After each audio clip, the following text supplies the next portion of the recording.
Welcome, Ukraine War Today. Over 30,000 mercenaries fighting for the Russian paramilitary Wagner Group have been killed or injured since the Ukraine war began, U.S. officials say. White House spokesman John Kirby said the group had suffered significant losses in recent weeks, with about 9,000 fighters killed in action. Wagner has recruited heavily in Russian prisons, and Mr. Kirby said most casualties were untrained convicts.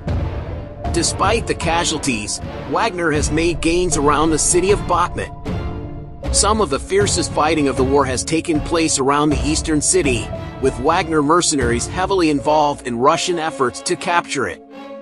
Ukrainian troops say Wagner fighters had been sent into attacks in large numbers over open ground, and a Ukrainian army spokesperson said Moscow had failed to evacuate wounded and dead soldiers, leading to places where their bodies are just piled up. Capturing Bakhmut could allow Russia to make advances to bigger cities further west, like Kramatorsk and Slavyansk. However, Mr. Kirby, the U.S. National Security Council spokesman, suggested further advances could prove difficult given the gains made in Bakhmut had taken months to achieve and come at a devastating cost that is not sustainable. He also questioned the military significance of the city.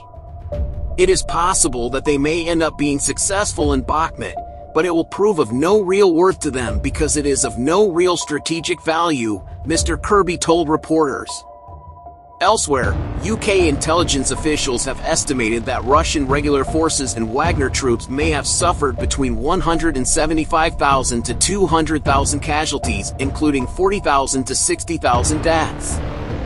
The high number of deaths was almost certainly due to extremely rudimentary medical provision, the UK's defense ministry said.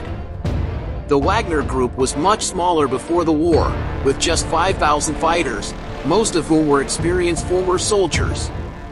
It started recruiting tens of thousands of fighters last year, largely from prisons, according to the US, as Russia had trouble finding troops for its invasion of Ukraine. Half of those convicts have probably been wounded or killed, UK officials say. But last week, Mr. Prigozhin, the group's founder, announced it would stop recruiting in prisons. The move followed long-standing tensions between Wagner and the Russian military. The number of Wagner units will decrease, and we will also not be able to carry out the scope of tasks that we would like to, he said. Mr. Prigozhin has blamed Moscow's monstrous bureaucracy for slowing down progress in Ukraine, and accused the Russian army of unfairly taking credit for previous Wagner successes. Wagner is believed to have started operations in 2014 in the annexed Crimean Peninsula and has since operated elsewhere in Ukraine, in Syria, and across Africa. It has been accused of brutality and war crimes.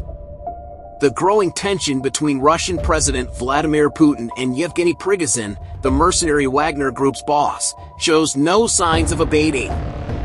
The Kremlin reportedly told state media to stop promoting Prigozhin and his fighters, although a Kremlin spokesman has denied any rift. The defense ministry has taken over the recruitment of convicts, a key source of Wagner Group manpower. And it appears in some reports that Prigozhin has been restrained from engaging in domestic political activity. All of the foregoing is for the moment, however. Prigozhin is too important a vehicle for the Kremlin to be sidelined for very long. He has enabled Russia plausibly to deny sending troops to Syria and Crimea, employing the Wagner Group's little green men alongside the Russian army's Spetsnaz, or special forces, to achieve its objectives.